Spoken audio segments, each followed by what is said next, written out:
இன்றைக்கி பீர்க்கங்காய் வச்சு ஒரு ரெசிபி பண்ண போகிறோம். அது என்ன பண்ணலான்னு பார்க்கலாம் ஃப்ரெண்ட்ஸ். இன்றைக்கி பீர்க்கங்காய் தக்காளி கடையில் பார்க்க போகிறோம். அது எப்படி செய்யலான்னு பார்க்கலாம். ஒரு பேன் எடுத்துக்கலாம். அதில் கடலெண்ணெய் கொஞ்சம் ஊற்றிக்கலாம். ஃப்ரெண்ட்ஸ், எண்ணெய் காஞ்சிடுச்சு. ஒரு ஸ்பூன் கடுகு போட்டுக்கலாம். 1/4 ஸ்பூன் உளுந்து போட்டுக்கலாம். 1/2 ஸ்பூன் சோம்பு, 1/2 ஸ்பூன் சீரகம். இதெல்லாம் நல்லா வெடிக்கிட்டோம்.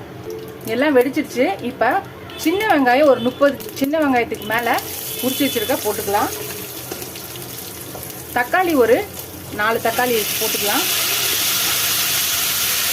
பீர்க்கங்காவை அரிஞ்சு வச்சுருக்க அதையும் போட்டுக்கலாம். பச்சை மிளகாய் ஒரு 4 இருக்குது, அதையும் நம்ம உடச்சி போட்டுக்கலாம். இது எல்லாத்தையும் நம்ம கடைசியாக கடைய தான் போகிறோம். ஒரு 1/4 ஸ்பூன் மஞ்சள்தூள் போட்டுக்கலாம். இதுக்கு தேவையான அளவு உப்பு போட்டுக்கலாம். இப்போ இது எல்லாத்தையும் நல்லா கலந்துக்கலாம்.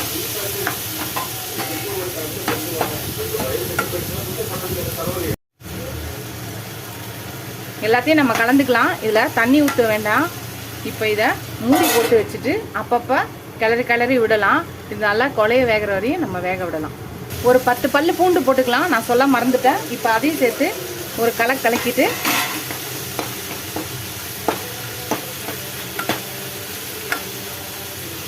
திருப்பி மூடி வச்சிடலாம். இது நல்லா கொலைய வேகணும். எல்லாம் வெந்து வரும். அது வரை வேகட்டும். ஃப்ரெண்ட்ஸ், எல்லாம் வெந்துருச்சு பாருங்கள். நல்லா கொலைய நல்லா நசுங்குது. இந்த ஸ்டேஜில் நம்ம அடுப்பை நிறுத்திட்டு கொத்தமல்லி கொஞ்சம் ஒரு கைப்பிடியை போட்டுக்கலாம். கொஞ்ச நேரம் இதை அப்படியே மூடி வச்சு ஆற விடலாம். ஆறினோன்னு நம்ம சட்டியில் போட்டு கடையலாம். நீங்கள் சட்டியிலே வேக வைக்கலாம். இதே மாதிரி நான் இந்த கடாயில் வேக வச்சுட்டு இந்த பேனில் அதுக்கப்புறம் சட்டியில் போட்டு நான் கடைய போகிறேன். சப்போஸ் உங்ககிட்ட சட்டி இல்லாதவங்க நீங்கள் மிக்சியில் போட்டு ஆற வச்சு அடித்து எடுக்கலாம். நம்ம ஆறினோடனே இந்த சட்டியில் போட்டாச்சு. இப்போ நம்ம மற்ற போட்டு நம்ம கடைய வேண்டியதான். நல்லா கடைஞ்சிக்கலாம். அதுதான் நல்லா கடைஞ்சாச்சு பாருங்கள். இதை எடுத்து ஒரு கிண்ணத்தில் மாற்றிக்கலாம். ஃப்ரெண்ட்ஸ், பாருங்கள், நம்மளோட பீர்க்கங்காய் கடையில் ரெடி ஆயிடுச்சு. சூப்பராக. அவ்வளோதான். இதை நம்ம சுட சுட சாப்பாடு வச்சு இதை போட்டு இதை நல்லா பிசைஞ்சு சாப்பிடும்போது பார்த்தீங்கன்னா சூப்பராக இருக்கும், டேஸ்ட்டாக இருக்கும். நீங்களும் இந்த பீர்க்கங்காய் தக்காளி கடையில் ட்ரை பண்ணி பாருங்கள். நீங்கள் இதோட கத்திரிக்காய் கூட சேர்த்து போடலாம், நல்லாயிருக்கும். இந்த ரெசிபி ட்ரை பண்ணி பார்த்து எப்படி இருக்குன்னு சொல்லுங்கள். ஃபஸ்ட் டைம் என் சேனலை பார்க்குறவங்க சப்ஸ்கிரைப் பண்ணிட்டு பாருங்கள். ஃபுல் வீடியோ பாருங்கள். உங்கள் ஃப்ரெண்ட்ஸ்க்கு என்ன சேனலை ஷேர் பண்ணி சப்ஸ்கிரைப் பண்ண சொல்லுங்கள்.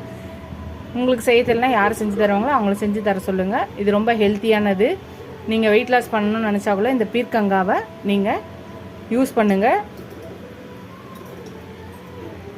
இதோட இந்த வீடியோ முடியுது. அடுத்த வீடியோவில் அடுத்த ரெசிபியில் பார்க்கலாம். நீங்கள் எவ்வளோக்கு சப்ஸ்கிரைப் பண்ணி லைக் பண்ணி கமெண்ட் பண்ணிங்களோ அவ்வளோக்கு என்கரேஜிங்காக இருக்கும், சப்போர்ட்டிங்காக இருக்கும். புது ரெசிபிஸ் போட ஹெல்ப்ஃபுல்லாக இருக்கும். எனக்கு என் சேனலுக்கு சப்போர்ட் பண்ணிருந்தீங்க. இதோட அடுத்த வீடியோவில் பார்க்கலாம். Tata bye bye friends.